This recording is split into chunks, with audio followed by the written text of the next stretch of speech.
Pessoal, um aviso rápido aqui antes de você começar o seu episódio. A gente está fazendo uma promoção em que a pessoa que tiver maior número de minutos ouvidos do TDC, ela vai ganhar um brinde.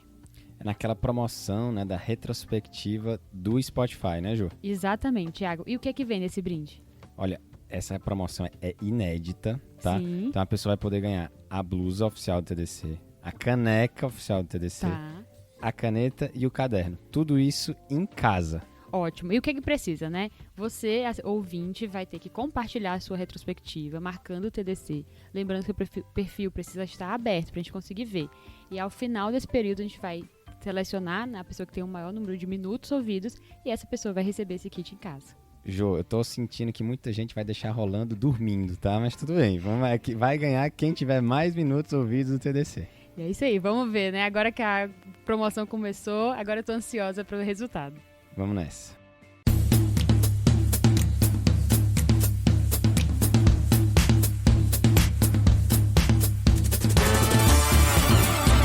Olá, ouvintes! Começando mais um episódio do Tá de Clinicagem, seu episódio semanal de revisão e atualização em clínica médica. Eu sou a Aline Campos. Eu sou o Jonatas Zanovelli. E eu sou o Cauê Malpig. Boa! Hoje a gente tá aqui pra falar mais um episódio de Caso Clínico. Cauê e Jonatas, né, como em todo episódio de Caso Clínico, eles só sabem o que você, ouvinte, também sabe, que é o título do episódio. Então hoje a gente vai discutir um caso clínico de Anasarca. Beleza, vou reviver meu primeiro episódio de TDC, que foi há 5 anos atrás, quase exatos 5 anos atrás, tá? Boa, eu vou reviver todas as minhas avaliações da nefrologia diárias, né? Escolhemos aí dois integrantes muito importantes pra fazer parte desse episódio, né? Vai ser bom Vamos demais. nessa. Talvez eu só me repita um pouco, mas a gente vai trazer coisa nova aqui. Será? Talvez. Bom, eu vou apresentar o caso em alíquotas e o que a gente sugere é que o ouvinte pause em cada uma delas, pense o que responderia também nesse cenário. E assim a gente vai dando continuidade para que junto a gente construa um raciocínio clínico. O mais importante aqui, além de chegar no diagnóstico final, é realmente pensar em todas essas etapas da construção do raciocínio por trás do diagnóstico. Maravilha, Aline. Vamos lá? Ok, vamos lá, tô Bora. preparado. Bora! Então vamos lá.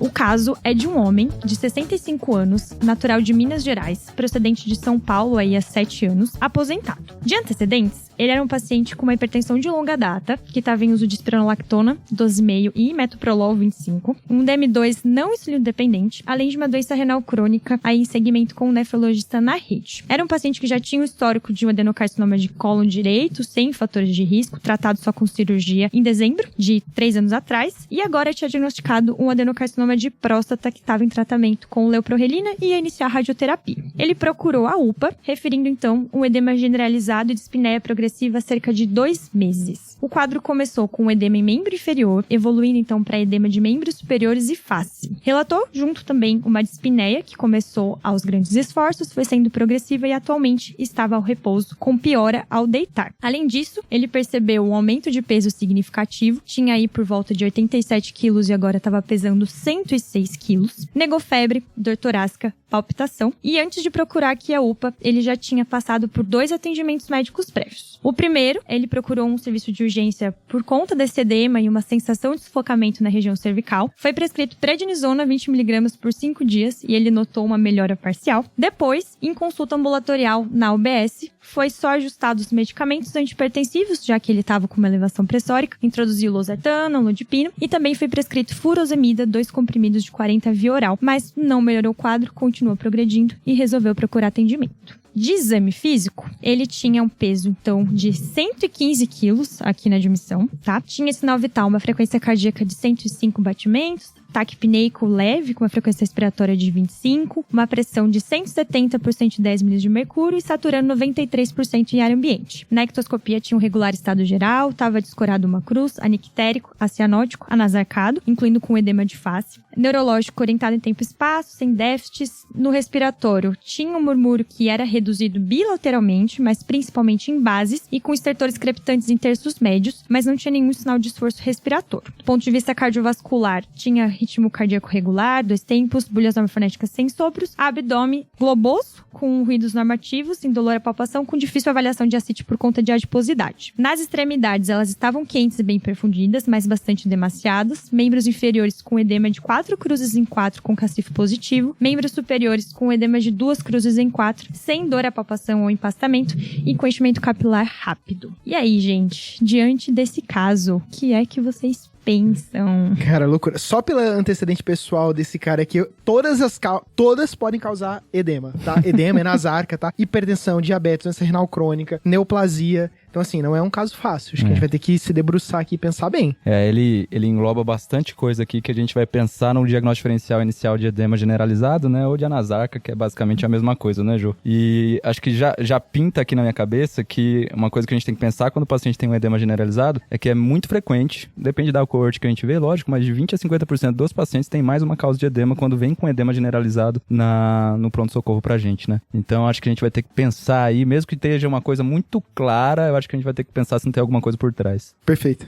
Bom, então a gente tá olhando aqui para um paciente com anasarca, né? E acho que o exame físico faz parte importante da avaliação desse paciente, né? Então, coisas importantes pra gente observar ali no paciente com edema no pronto-socorro, né? Eu acho que a ideia, pelo que você me falou, é um paciente que ele teve um edema progressivo, né? Então, é um edema que estava progredindo. Mas, às vezes, o paciente chega no pronto-socorro só com edema em membro inferior. Então, uma coisa legal pra gente sempre ver, né? É se esse edema é bilateral ou unilateral. Porque isso já acostuma a nos dar pistas, né? Diagnósticas. Então, um edema unilateral, vou pensar no quê, Cauê? Então, normalmente, um edema unilateral, né, Jorge, que depende um pouco dos fatores de risco do paciente, mas uma coisa que a gente costuma pensar, principalmente pronto-socorro, é algo como, por exemplo, TVP, trauma também, né? A gente tem que tomar cuidado. Linfedema, dependendo da causa também, a gente tem que pensar como unilateral. Mas a gente tenta focar um pouquinho mais pelos fatores de risco do paciente, né? Aqui, quando o nosso paciente tem um edema generalizado, aí a gente tem algumas coisas que são mais comuns da gente pensar, né?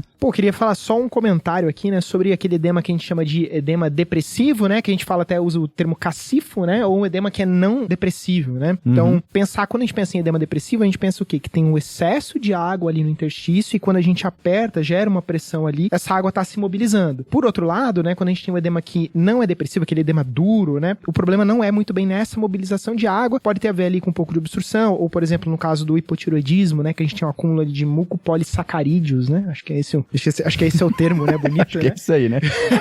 Mas o linfedema também, a característica dele é ser um edema um pouco mais duro, né, um edema que não é depressivo. Por outro lado, quando a gente pensa nesse edema que faz cacifo, aí a gente lembra das causas em que você tem um excesso realmente de líquido ali no interstício, então, seja síndrome nefrótica, seja cirrose, insuficiência cardíaca, etc. Então, uma pérolazinha legal do exame físico, né? Show, é interessante, né? Porque se a gente juntar já tudo da anamnese e do exame físico desse paciente, então a gente tem um paciente com edema generalizado que pega até face, né? Então não é só membro inferior, ele tem algum motivo para realmente, assim, ou tá sobrando muito líquido para esse paciente, ou ele tem algum outro mecanismo que tá gerando o edema dele, né? Ok. E quando a gente pensa em mecanismo de formação de edema, né? A gente tá falando primeiro de pressão hidrostática, ou seja, está sobrando líquido pro paciente, ele tem uma pressão intravenosa aumentada e acaba indo para o interstício, ou um outro mecanismo, que é o gradiente de pressão oncótica, né? Então, se ele tem uma pressão oncótica baixa, como o mais comum, hipoalbuminemia, né? Ele acaba perdendo porque ele não consegue manter no intravascular o líquido que ele tem, e às vezes um líquido em excesso, dependendo da etiologia, ou ele tem um aumento de permeabilidade capilar, né? Porque aqui, quando eu tô falando um edema generalizado, eu fico nessas três coisas, porque normalmente drenagem linfática não é tanto um grande problema. Permeabilidade capilar pode ser, apesar de ser bem menos comum do que os outros dois mecanismos, e um que é um pouquinho diferente, talvez, que talvez seja a permeabilidade capilar, talvez seja aumento da pressão hidrostática, que é o que você falou, que é o mixedema, né? Dos pacientes com hipotiroidismo descompensado e por aí vai, né? Então, chegou um paciente com edema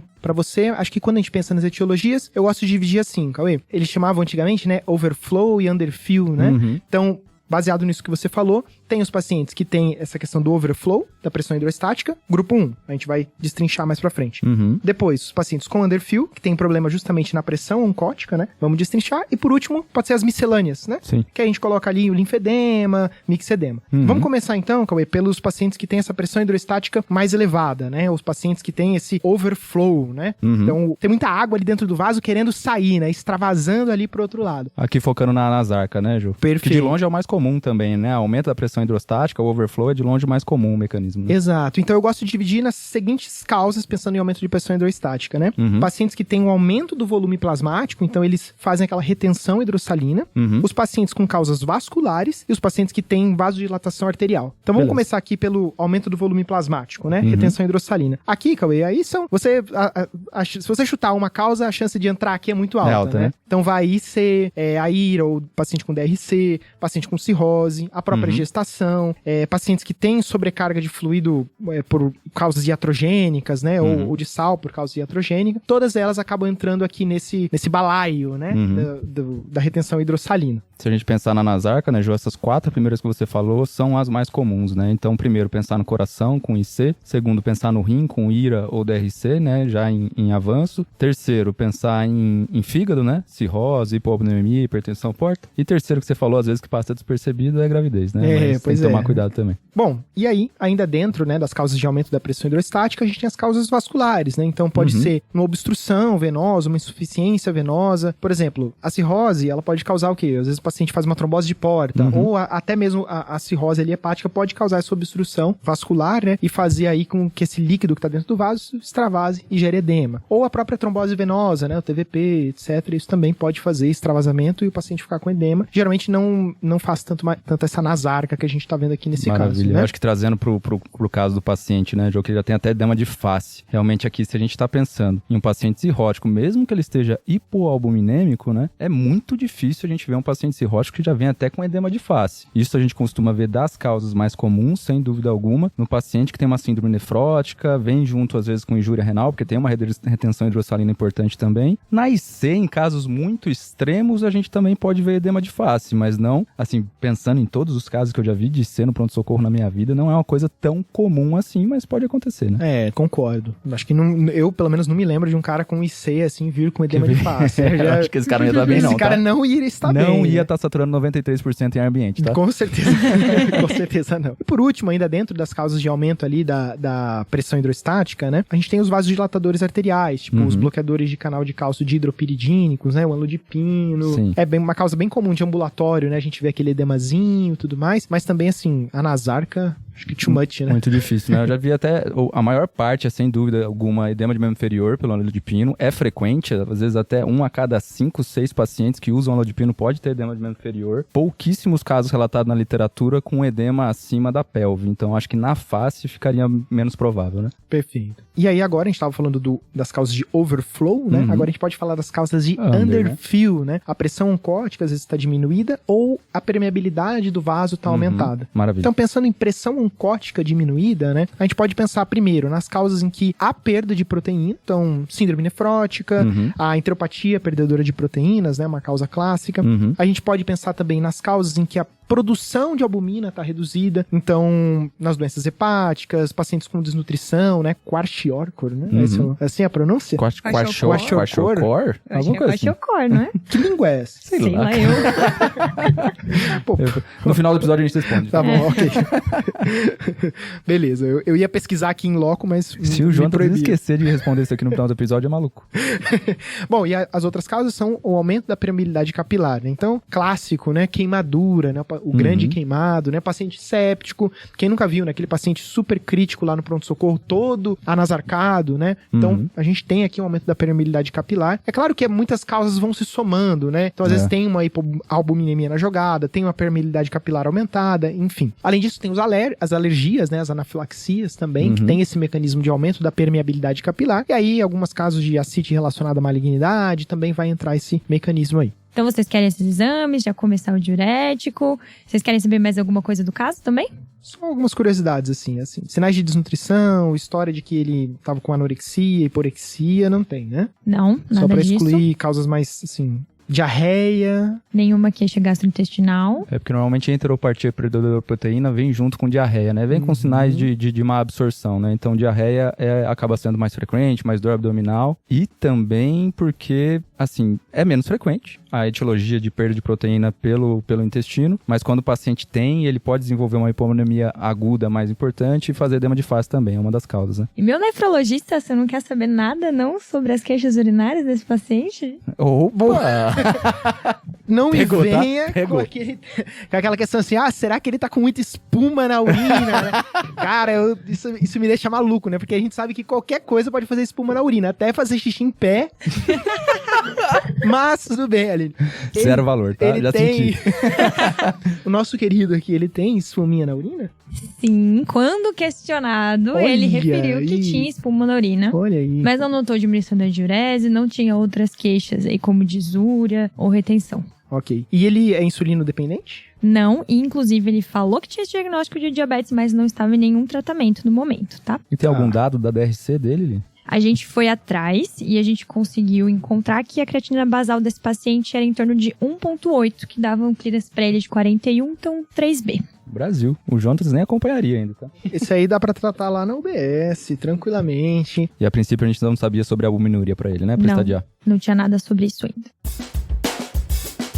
Bom, pessoal, então vamos lá com os exames que vocês me pediram. Começando pelo hemograma, o paciente tinha um HB de 10,7, então com uma anemia aí, uma tóxico de 31,6, VCM de 87, HCM de 29, dentro da normalidade, com RDW de 14. Leucócitos, 4.120, 100 desvios com predomínio de neutrófilos, uma plaqueta de 153.000. Creatinina de 2,44, dando uma taxa de filtração glomerular estimada de 27, com uma ureia de 125. Eletrólitos, um potássio de 5,3, um sódio de 136, e aqui também a gente pediu um cloro que veio de 107 e um cálcio iônico de 1,13. A albumina, tão esperada, de 2,7, realmente bem reduzida. A gente tinha também o coagulograma com RNI de 0,99 e um TTPA de 0,8, aí ambos dentro da normalidade. De função hepática, a gente tinha bilirrubinas também, que a bilirrubina veio normal, tanto indireta quanto total. Uma fosfatase alcalina de 64, TJ, TGP também dentro da normalidade. Urina 1, um pH de 5, uma densidade normal, amarelo límpido, com proteína 3 cruzes positivas, hemácias de 15.000, leucócitos de 20.000, hemoglobina positiva, mas sem cilindros ou cristais. Além disso, a gente tinha também um eco que foi realizado aí por um ecocardiografista, não foi um POX, tá? Não, louco, pô. Tinha atros de dimensões normais, um VE com desempenho sistólico adequado, VD também com função sistólica preservada, sem aumento de câmaras cardíacas e um derrame pericárdico discreto, com uma pressão da artéria pulmonar estimada aí de 29. Aqui... Chamou, hein, Chamou, hein? Chamou o nefro aí, né? Pô, só pra gente elencar, então, os problemas aqui que eu identifiquei do nosso paciente. Então, ele tem uma anemia, um HB de 10,7, você me disse que ele era renal crônico e tudo mais. Tudo bem que não era uma doença renal crônica tão avançada, era um estágio 3B. Tinha essa anemia aí a esclarecer. Além disso, ele tem já uma doença renal crônica, né? Mas com uma injúria renal aguda sobreposta, né? Tem uma exacerbação aí da doença. Tá com uma create agora um pouco mais elevada, dando uma taxa de 27. Tem uma hipoalbuminemia, já chama a nossa atenção, com uma urina 1, com 3 cruzes de proteína e um derrame pericárdico. Foi isso que eu peguei. Mais alguma coisa, Cauê? Não, acho que é isso, Jô. Tudo apontou do nosso paciente aqui, tudo apontou pro rim. O eco dele tá bem tranquilo, né? Tanto da parte esquerda, onde eu não tenho o átrio esquerdo aumentado, quanto a PSAP normal e um VD sem sobrecarga, né? Eu acho que nada me chamou atenção pra um cara que estaria com uma insuficiência cardíaca descompensada, seja ela de fração de ejeção reduzida ou de fração de ejeção preservada, né? Perfeito. Enzimas, pensando em fígado, né? Enzimas hepáticas todas ok, né? Não tem nenhuma alteração de função, aparentemente, além da hipoalbuminemia, né? E mesmo o derrame pericárdico, né? Não parece ser a causa de todo esse edema, parece ser só uma consequência, né? Não é grande, não restringe. Uma coisa, né? A gente tem na urina 1 3 cruzes de proteína, né? Então a gente sabe que a urina 1, ela, a depender do método, a depender do laboratório, né? Essa urina 1, ela pode marcar, ela acaba marcando apenas a albumina, né? A perda de albumina. Então, muitos casos, por exemplo, quando a gente tem algumas gamopatias, né? Em que existe a perda de proteína pela urina, a urina 1 acaba não mostrando, né? Então a gente geralmente pede pra gente tentar destrinchar um pouquinho essa proteinúria. Então, ou a gente dosar diretamente a albuminúria, né? Ou tentar pelo menos quantificar quanto de proteína ela tá perdendo, fazendo uma proteinúria 24 horas, ou às vezes no contexto de pronto-socorro, um P/C, né? Uma relação proteína-creatinina, já pra gente tentar destrinchar se há perda de proteínas pelo rim e, às vezes, qual tipo de proteína está sendo perdida, né? A gente tem esse exame? Tem, agora que você pediu. A gente tinha um P/C, então, de 6,6. E a gente tinha também uma urina de 24 horas já, com proteinúria quantificada de 8,85 gramas. Aos heróis que quantificaram, que conseguiram fazer uma proteinúria 24 horas na UPA, meus Não, aplausos. esse hospital tá bom. É na UPA? Não, calma aí, pô. Eu achei que era no hospital de É que ponta. aqui já foi depois, né? No Tá. dia que ele chegou, já encaminharam pra internação e já foi Justo. coletado, tá? É, Tá. só pra saber, né? Não é tão disponível assim, mas realmente é o que ajudaria aqui. Eu ia falar, né? Mas 8 gramas na urina é muita coisa, né? Mas eu ia comentar só uma coisa, que às vezes, quando a gente tá falando de síndrome nefrótica, né? Uma albumina sozinha, acima de 2, sem outros fatores pra gerar edema, é difícil justificar uma anasarca, tá? Edema de face e tudo mais. Normalmente a gente vê a anasarca exclusivamente por hipoalbuminemia quando é menor do que 2 na maioria das vezes. Então, se você tem um edema importante que tenha hipoalbuminemia, mas a albumina ainda tá acima de 2, talvez tenha mais algum mecanismo associado. Que no caso desse paciente, talvez seja um aumento da retenção hidrossalina, porque ele tem uma DRC que agora está agudizada, né? Então, possivelmente, tem um componente de pressão hidrostática aí também auxiliando na anasarca dele com edema de face, né? Às vezes um paciente com síndrome nefrótica tem uma hipercoagulabilidade, acaba fazendo trombose de veia porta, isso pode piorar também, né? Tudo bem que ele não tinha dor abdominal, etc, mas uma coisa a se pensar, deixar na manga também. Justo, com certeza. Mas mesmo com essa consideração, né, eu acho que realmente para esse paciente a gente tá focando no rim dele aqui, só que o que chama mais atenção é que ele já fecha aqui, entre aspas, né? Mas ele já direciona a gente para uma síndrome que a gente chama de síndrome nefrótica, né, Jô? Que aqui você vai brilhar, aqui você vai longe, né? Mas que é a condição que está associada a uma proteinúria, né? Uma proteinúria significativa, acima de 3,5 gramas, em um paciente que tem hipoalbuminemia e que tem coisas associadas, né? Que aí pode ter dislipidemia, por exemplo, e a trombogênese, né? Ter trombos associados. Perfeito. Aqui a gente já consegue falar com tranquilidade que ele tem uma síndrome nefrótica. Acho que um exame que faltou a gente pedir, às vezes não é tão fácil sair ali no pronto-socorro e tudo mais, mas uma hemoglobina glicada, só pra gente ter uma noção como tá essa diabetes, né? Às vezes o fundo Maravilha. de olho. A gente tem isso, Aline? Tem, a gente conseguiu pedir depois que o paciente foi internado e ele tinha uma glicada de 6,7. Tá bom. Porque uma das dúvidas que a gente tem no paciente com diabetes, principalmente paciente com uma diabetes avançada, que tem uma glicada mais elevada, que não é bem controlado, é o quanto que a proteinúria dele pode ser pela nefropatia diabética, ou o quanto que eu vou investigar, quanto que eu vou ter afinco de investigar esse paciente para uma síndrome nefrótica com outras etiologias mais direcionadas, né? Geralmente a gente olha muito pra tendência, né, Cauê? É, né? Geralmente é um paciente que a gente já tá acompanhando há algum tempo no ambulatório, então a gente já sabe que ele tem uma proteinúria ali de 2, de 3.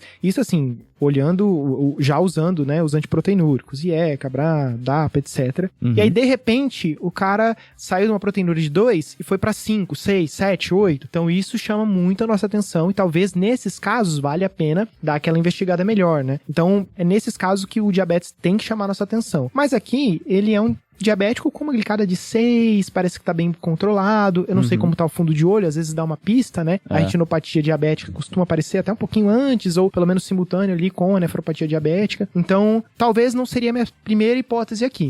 E aqui a gente já tá entrando dentro do território da síndrome nefrótica. Acho que dentro a gente tem que pensar da seguinte maneira. Primeiro, né? Esse paciente ele pode ter uma glomerulopatia, ele pode ter síndrome nefrótica e síndrome nefrítica concomitantes, né? Sim. Então, ele pode ter um processo ali inflamatório, que é característico da síndrome nefrítica, às vezes com hematúria, com perda importante de função renal. Isso pode acontecer também. Mas aqui eu vou, para ficar mais fácil e mais didático, a gente vai falar especificamente da síndrome nefrótica para ajudar quem tá ouvindo. Maravilha. Então, quando a gente tem síndrome nefrótica, o legal é a gente pensar assim, que pode ser por causa glomerular, então tem alguma coisa atacando apenas ali o glomérulo, né? Ou pode ser por causas mais sistêmicas, né? Doenças que agem em vários locais diferentes. Dentro das causas glomerulares, as mais clássicas que a gente tem, né? A doença de lesão mínima, doença membranosa, a GESF, IgA, né? Aqui, a depender da corte, né? No adulto, a GESF costuma ser até a principal causa. Em algumas outras cortes, a gente tem a membranosa sobressaindo ali. Mas o que importa é, cada uma dessas causas, seja lesão mínima, seja membranosa, seja GESF, IgA, elas podem estar associadas com algumas outras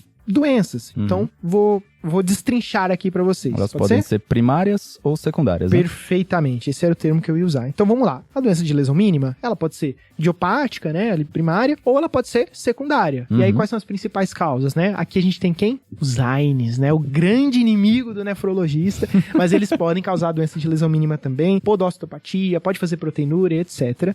E aqui a gente lembra também dos linfomas de Hodgkin, né? São os mais comuns aí dessas neoplasias, mas outras neoplasias hematológicas também podem fazer doenças de lesão mínima, né? E cursar com nefrótica, etc. Outras NELs, tipo pulmão, colo retal, timoma, também entram aqui nesse balaio. Então, esse paciente tem uma história de câncer colo retal, né? Ficaria no meu radar aqui. Próximo, membranosa. Aí, membranosa, a gente tem a primária, né? Que tem aquela relação de alguns anticorpos contra alguns antígenos específicos, né? Sendo que é mais comum, que às vezes cai até em prova, aquele anti-PLA2R, né? Mas existem muitos outros também que estão sendo aí constantemente descobertos, né? E as causas secundárias de membranosa, a gente pode dividir nas autoimunes, sendo que é mais comum, né? Que a gente mais ouve falar, qual é, Cauê? Lúpus, né? Lúpus, classe 5 de artrite lúpica, né? Brilha muito aqui, né? Mas aí a gente tem artrite reumatoide, IgG4, enfim. Ainda dentro das membranosas, a gente tem as causas infecciosas. E aqui, clássico de prova, né? Hepatite B, né? Mas lembrar que a gente tem esquistossomose, a hepatite C também pode fazer, o HIV também, então, enfim, tem várias causas. A membranosa também tem muita relação com o tumor, a gente não pode esquecer isso, né? Então, principalmente os tumores sólidos, aqui vai próstata, olha aí, nosso paciente de novo, né? Mama, pulmão, estômago, enfim. E quem de novo aparece aqui? AINES, né? Os AINES também podem fazer membranosa. Fica essa dica aí. Próximo, a GESF. GESF, na verdade, ela mais é um padrão histológico do que uma doença propriamente dita, né? Mas a GESF, a gente tem a GESF primária, a GESF genética e tem a secundária, que aqui também vale a gente relencar um pouquinho, né? Então tem as causas virais, aí aqui brilha muito o CMV, HIV, né? Que tem aquela GESF colapsante, né? Você já deve ter ouvido esse nome também. Covid, Epstein-Barr. Medicamentos, um clássico do paciente transplantado, sirolimus, também pode fazer GESF. E tem as GESFs de causa adaptativa, né? Então, paciente obeso, né? Paciente hipertenso, etc. E por último, algumas causas de GESF ali, a gente tem a anemia falciforme, tem o paciente que tem um rim só e acaba tendo um rim vicariante, os pacientes que são bodybuilders, né? Também podem fazer aí GESF, tá? E a IgA, tá aí, né? Ela IgA pode fazer tudo, né? Basicamente. Rapidamente progressiva, enfim, nefrótica, etc. Então, sempre quando eu tô diante de um paciente com nefrótica, eu tento pensar e dividir essas causas para começar a pensar aqui no meu diagnóstico. E para quais exames eu tenho que pedir. Lembrando que isso eu falei as causas glomerulares. E as sistêmicas, aí tem lúpus, as gamopatias, né, a amiloidose, a gente tem que sempre lembrar, principalmente em pacientes que às vezes já tem uma outra neoplasia, uma doença inflamatória crônica, mieloma, etc. Tem que lembrar aí desse diagnóstico, é bem importante. Beleza? Maravilha, Ju. Acho que é isso aí, né? Não tem como, né? Se a gente botou síndrome nefrótica no papel aqui, botou um nefrologista vai comentar, não vai ser melhor que isso, tá? Mas acho que, assim, só pra tomar cuidado, então com esse paciente, por exemplo, a separação é muito importante, né? Porque elas podem vir juntas, que é a síndrome nefrótica e a nefrítica. E quando a síndrome nefrítica vem em conjunto, a investigação muda. Então, nefrítica, quando a gente está falando de inflamação glomerular, onde a gente tem principalmente o principal marcador, que é a hematúria com dismorfismo, né? Então, uma hematúria glomerular é o que vai acender o alarme para a gente ir para outras causas que sejam mais inflamatórias, diferente dessas que o Jô falou, que é mais para síndrome nefrótica. E aqui dá pra falar pra esse paciente, né? Ele tem uma hematuriazinha bem vagabunda aí, se a gente né? usa 10 mil a referência, ele tem 15 mil. Às vezes foi na hora da sondagem. Exato. Ali. Tem gente que vai falar que nem é hematúria isso aqui, tá? Mas assim, ele não também... me emocionou. Não emocionou, mas ele tem outras causas também. Ele tem, apesar dele ter aí, né, o câncer de próstata, que não tá tão associado à hematúria assim, pode ser uma causa dessas microhematúrias, uma coisa bem discreta. Acho, assim... Se fosse ser muito zeloso, mandaria para análise de dismorfismo, né? Principalmente em um laboratório que seja capaz de fazer a análise adequada microscópica, né? Mas eu acho pouco provável nesse paciente que realmente tenha uma síndrome nefrítica associada. E a gente fica só com a síndrome nefrótica, como o Jô bem falou, para esse paciente eu acho que marca aí uma síndrome nefrótica de etiologia secundária, seja qual desses tipos que a gente tem, e seria muito mais por neoplasia, né? Eu acho que uma neoplasia de cólon, a gente tem que ver se esse paciente foi tratado adequadamente pela neoplasia de cólon mesmo, e próstata, que é outra neoplasia sólida associada com membranosa aí também é importante. Só acrescentando, né, que eu acho que é uma coisa que esses pacientes têm que ter, síndrome nefrótica é igual a sorologias, e aqui inclui então o que o Jones falou, hepatite B, hepatite C, HIV também, né, que já levando mais pro campo da GESF, mas a gente esquece de sífilis, né, sífilis também num curso mais benigno, normalmente está associado à membranosa, né. Boa. Cara, acho que pra ser mais, assim, sem querer usar muitos recursos, né? Então vamos pensar aqui, acho que eu pediria mais uma sorologia. Acho que uma eletroforese eletroforese, né, de proteínas séricas, urinárias, só pra já dar uma pista, ver se tem alguma coisa de gamopatia, É um exame que a gente né? esquece com frequência na síndrome nefrótica, né? Então acho que esse aqui não dá pra gente esquecer aqui nesse caso. Quando a gente investiga tumor sólido, né, quando o paciente tem uma suspeita de membranosa, quando o paciente tem uma suspeita de doença de lesão mínima, até onde as diretrizes geralmente orientam a gente pesquisar os tumores que são relacionados ao fator de risco de cada paciente, né? Então, mulher, né, será que pode ser câncer de mama, paciente tabagismo, será que pode ser câncer de pulmão, coloretal? Então, enfim, isso não vai mudar o nosso rastreio e é contraindicado, inclusive, ficar fazendo um monte de pesquisa para ver se esse paciente tem o câncer ou não. Mas aí aqui já quando a gente já sabe que o paciente tem uma membranosa, uma lesão mínima, etc, a gente pode ir mais pra frente, falar disso mais pra frente, se for o caso aqui. E eu acho que é isso, né, Cauê? Sorologias, eletroforese, mais alguma coisa? Não, acho que por enquanto, eu acho que é isso, pra gente ficar mais tranquilo. Reumatológico, né? Pô, e aí, como manda? que a gente ia esquecer? Pode mandar o perfil todo? Um fãzinho. Um fã não se nega a ninguém. Com indicação. Eu acho que tranquilo, né? Tá no rol de diagnóstico diferencial, né? Apesar de ser homem com 65 anos, né? Tá no diagnóstico diferencial. Acho que ele tem causas que talvez sejam um pouco mais claras pra ele, mas a gente precisa excluir essas outras causas também. Então é a sorologia, né? O exame reumatológico, então o painel autoimune, pelo menos um fã aí inicialmente pra ele, eu acho que é importante. Complementozinho ali, bacana. Né? C3, C4. E acho que é isso, né? Então, e eu tô tranquilo, assim, com relação, porque eu também quero focar um pouco na neoplasia, né? Eu acho que a gente precisa saber como que tava esse controle da neoplasia de próstata dele, né? Como que estava o tratamento, há quanto tempo que tava tratando, se estava só em radioterapia, se teve alguma cirurgia que foi feita também. E eu acho que, assim, eu tenderia, sim, ainda a pedir exame de imagem, principalmente abdominal, porque ele teve histórico de adenocarcinoma de cólon. E, frequentemente, a gente tem metástase subclínica em adenocarcinoma de cólon, que se a gente não acompanhar esse paciente por um tempo adequado, pode ser que se perca aí durante o acompanhamento de 5 anos, né? Boa. Então, enquanto o Cauê tá falando com a família ali, tentando descobrir esses detalhes, eu tô ali quietinho, calculando meu N gap, meu delta, ver se tem alguma coisinha Mas assim. você nem me pediu uma Tem mais nenhum exame do nefrologista? Já vem junto, já vem junto com o pacote, pô. Bom, pessoal, é isso aí. Esse paciente foi internado, então, para fazer essa investigação dessa síndrome nefrótica. Estava em diurético-terapia e a gente pediu, sim, esses exames que vocês solicitaram. Eu vou trazer aqui o resultado para vocês. Sorologias. Então, sífilis, HIV não reagente, hepatite B não imune, mas também não reagente, e hepatite C também não reagente. Reumatológicos, a gente pediu o FAM, que veio reagente, pontilhado fino denso, do subtipo AC2, 1/80. Teve denso. Isso. Denso. Isso aqui é pra confundir, hein? Eu não vim pra explicar, eu vim Já pra ignorei. confundir, né? E tinha consumo de C4 e C3, tá? Os dois estavam reduzidos. Foi pedida também uma eletroforese de proteínas séricas, sem picos monoclonais. E aqui a gente já tinha também uma imunofixação e pesquisa de cadeias leves livres, também sem alteração, com uma relação capa-lambda normal. Foi feita tomos de tórax, abdômen e pelve, sem evidência de progressão de doença. E a gente conseguiu ter acesso ao prontuário do acompanhamento oncológico dele, onde, do ponto de vista do primeiro primário, né, que tinha sido já há 3 anos atrás, realmente ele tinha feito só a cirurgia e estava em segmento clínico sem nenhum marcador elevado. E, do ponto de vista do adenocarcinoma de próstata, ele tinha feito o bloqueio hormonal, começado há 2 meses, então feito uma dose só da leuprorelina, e ainda não tinha chego a começar a radioterapia, estava em programação, mas a doença estava estável. PSA era de 0,19, então continuava negativo. E aí, eu sei que vocês ficaram meio na dúvida se pedia ou se não pedia, o tal do dismorfismo eritrocitário. Realmente não chamou muita atenção essa primeira urina, foram coletadas outras durante a internação, enquanto estava fazendo esses exames aí investigativos. E numa terceira amostra foi enviado, sim, o pedido para dismorfismo. Nessa amostra tinha 43 mil hemácias e com dismorfismo positivo, tá?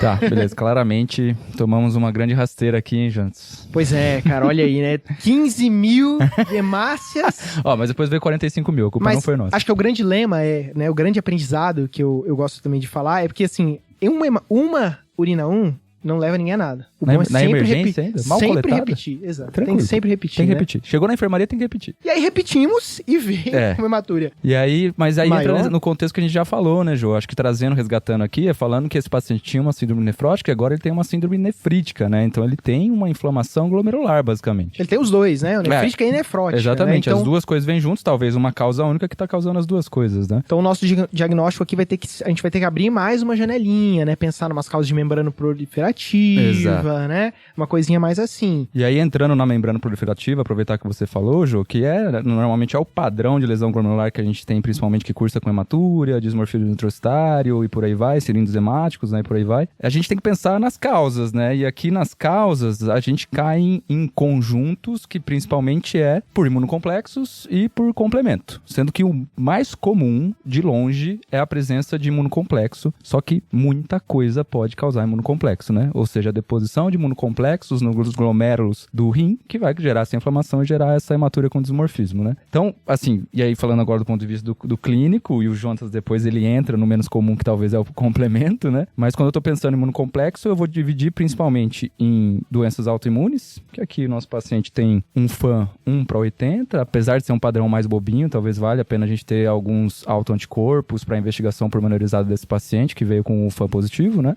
E aqui, para o ouvinte que quiser lembrar um pouquinho dos padrões do FAM, a gente tem um episódio 69 TDC Lab que fala um pouquinho do FAM, tá? Uhum.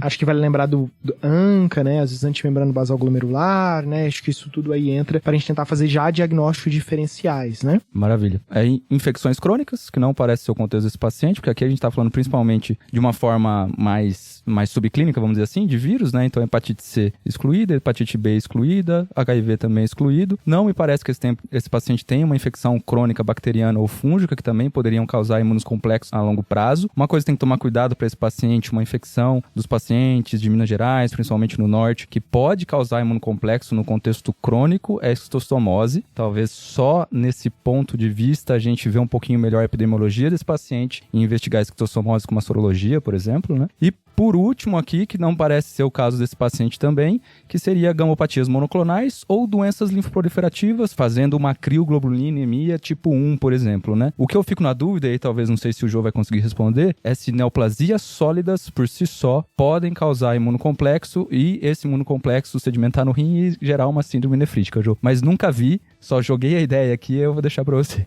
Bom, aí tem complemento consumido, né? Tem C3, C4 consumidos. Será que tem uma lesão por imunocomplexos aí, né? Consumindo complemento. Uma coisinha pra gente dar uma olhada. Eu esqueci de perguntar, né? Mas a gente tem, tipo, anti-DNA, anti-SM, esses anticorpos marcadores aí de atividade lúpica, etc. A gente veio um anti-SM negativo, anti-RO e anti-LA não reagentes também, anti-DNA não reagente e anti-RNP não reagente com ANCA não reagente também. Tá. Tô com a impressão que esse fã aí tá mais nos confundindo, né? Do que ajudando, mais esse consumo de complemento chama a atenção, né? Bom, eu acho, Aline, que aqui não tem muito pra onde correr. Eu acho que eu vou ter que pedir uma biópsia renal aqui nesse caso, né? E assim, indicação, ele tem. Então, acho que só pra gente revisar, né? Quais as indicações de biópsia renal, né? Então, pensando em hematúria indica biópsia renal? Nem sempre. Então, geralmente, né, quando o paciente ele tem uma hematúria com elevação da creatinina, né, ou uma hematúria junto de proteinúria, isso já é uma indicação de biópsia renal. Então, fosse por aqui, esse cara já tem indicação.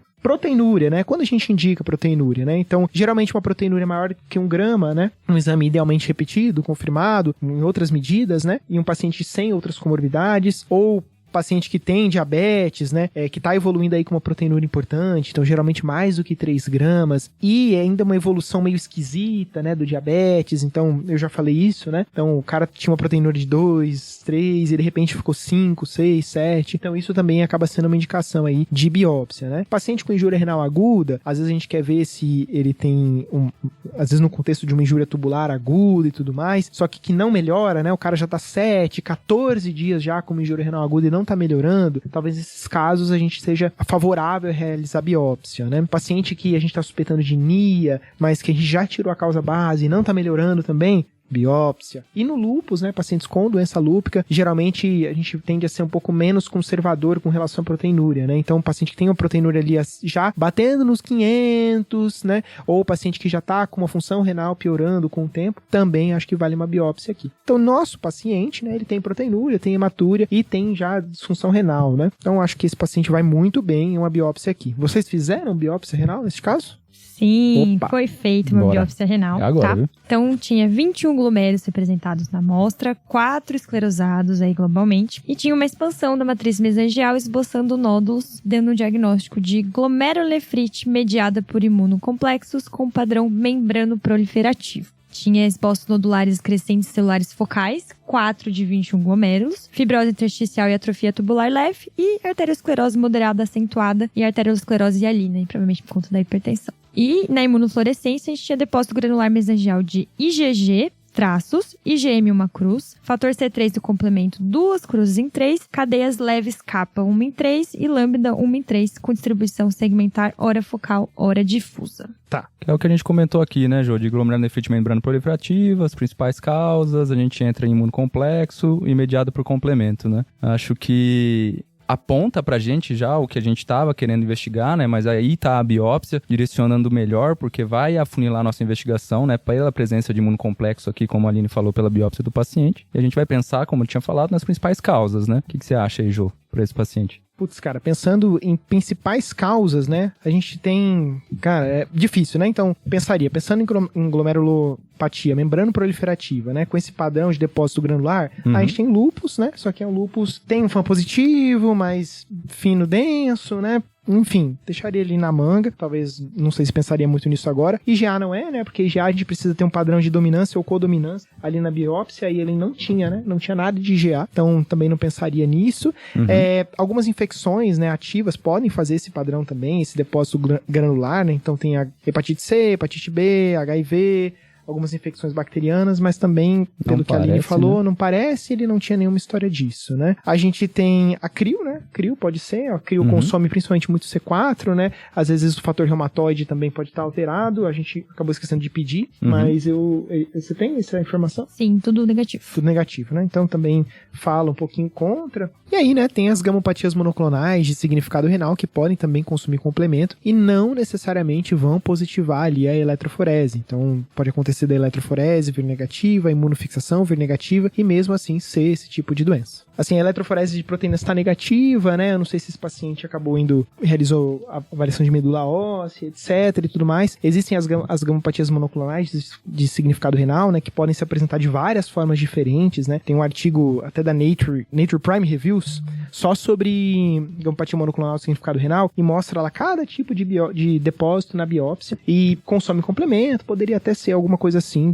olhando por esse caminho. E aí, o ideal, assim, só pra saber, né? A gente tem uma microscopia eletrônica desse paciente? Sim, a gente tem, tá? Ok, vamos lá.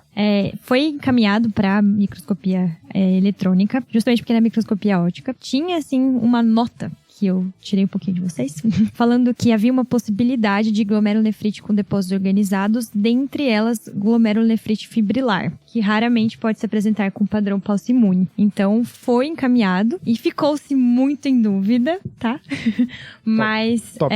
o padrão veio não compatível. Tá. Não fechou fibrilar? Putz, agora eu fiquei chateado, né? Então, só pra explicar, né, o que é essa fibrilar, então a gente tem uma entidade, né, que eu já até citei antes, que é a gamopatia monoclonal de significado renal, que basicamente é o que, né? Então, existe um clone, pode ser de célula B ou de plasmócito, né? E esse clone produz um anticorpo anormal que vai causar uma lesão no rim. A questão é que esse clone não é agressivo o suficiente para ser considerado um câncer, né? Um mieloma múltiplo, um linfoma, etc. Mas ele já é agressivo para causar lesão no rim. E aí tem até tem 2 artigos legais, um da Nature, né, daqueles Nature Primary Reviews, e tem um do New England também, os 2 sobre gamopatia monoclonal de significado renal, que trazem lá a classificação dessa doença, né? E aí, basicamente, o que ele classifica? Classifica os depósitos de imunoglobulina lá no rim. E aí, dentro desses depósitos, dessas imunoglobulinas monoclonais, né, existem os depósitos que são desorganizados e os organizados. E aí, dentro dos organizados, existem os depósitos do tipo fibrilar. E aí existe a amiloidose, que faz um depósito fibrilar, mas existe a própria glomerulonefrite, né, fibrilar, que é uma outra doença que não a amiloidose. Então, deu para perceber que esse diagnóstico é um diagnóstico lá da ponta da investigação, né? Então, é uma coisa que vai além, muitas vezes além aí da nossa ação como clínico ali na prática, né? Então, a gente aqui, eu acho que o ideal é focar muito no manejo da síndrome nefrótica, então, controlar a hipercoagulabilidade quando for necessário, diurético terapia, né? E aí o especialista vai ficar com a parte de, precisa ir para uma quimioterapia mais específica, né? De onde veio esse padrão, seja fibrilar ou não seja, né? Aqui talvez acaba muitas vezes ficando aí como, é um achado oncológico, e a gente não acaba nem descobrindo qual a doença, né? Mas aí, acho que é isso, é manejar depois a conduzir, manejando a própria doença de base, né? O câncer, etc. Né? Maravilha, Jô. E acho que até pra tirar a ansiedade das pessoas, né? Que na maioria dos lugares a gente não vai ter essa possibilidade dessa minúcia de diagnóstico diferencial, né? Então, o que fica, né? E o que a gente consegue, lógico, não em todos os lugares também, mas o que a gente consegue com maior disponibilidade é a biópsia renal. E o que mostrou desse paciente é justamente a inflamação glomerular por depósito por imunocomplexo. Qual que é a causa? A gente vai excluindo coisas, e vai vendo o que pode ser mais possível. Talvez nesse paciente, o que fica como mais possível é a neoplasia prostática, e ele vai ser imunossuprimido por causa da inflamação glomerular, enquanto trata o câncer dele, né? Assim, tô falando, mas eu nunca vi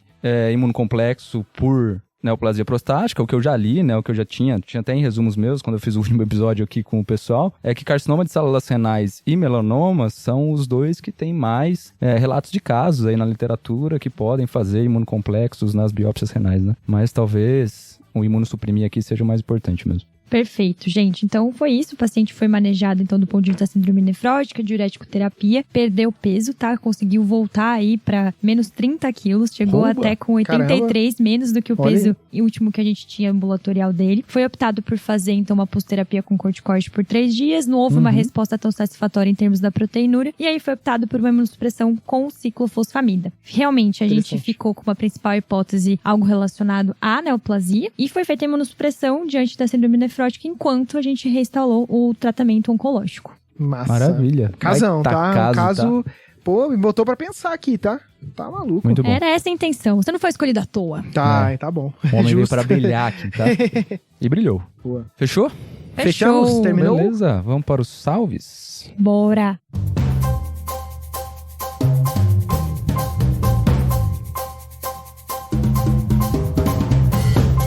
Meu salve vai pro glorioso Gabriel Veloso, também conhecido como TD Cake, tá? O cara que fez um bolo do TDC. Loucura. Pra comemorar o seu aniversário. Vamos. Exato. Tá Esse bom? gosta, tá? E vou mandar aqui também pros R1 de clínica lá do HC de Recife, aí Olindo o Quarto, Fernanda, José, o Ronaldo e o Eric, que é o preceptor dessa galera aí. Beleza? Um salve pra vocês. Salve. Cauê?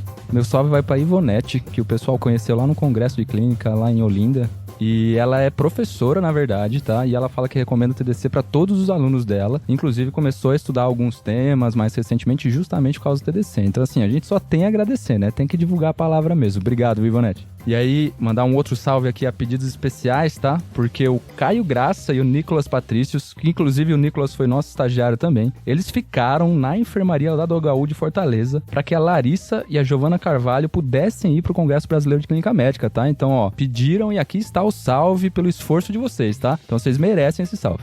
Salve, pessoal. E pra finalizar, eu vou mandar aqui um salve pro pessoal da Clínica Médica lá da Unesp de Botucatu, onde eu me formei em medicina, né? E aqui em especial pra Júlia Penedo, que é bastante fã do TDC, e pros meus amigos Andrei e Camila. Um salve, pessoal. Bom demais, salve, pessoal. Bom, então finalizamos o episódio aqui, né? Baita de um caso. E aí só vale lembrar, né, nossos ouvintes, de então, primeira coisa, né, conhecer o Guia TDC, nossa plataforma de atualização e revisão em conteúdos de clínica médica, onde sai tópicos toda semana, com revisões, com casos, com temas muito atualizados, tá? Não esquecem de ir lá checar. E lógico, seguir a gente nas nossas plataformas. Tem que lembrar aí do Instagram, do TikTok agora, né, que tá a todo vapor, e do YouTube também. Então sigam a gente lá, pessoal. Boa. Valeu? Valeu, falou.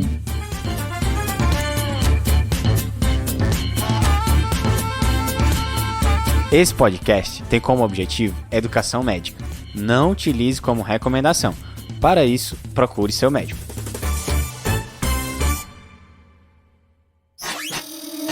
Essa é uma produção do Bicho de Goiaba.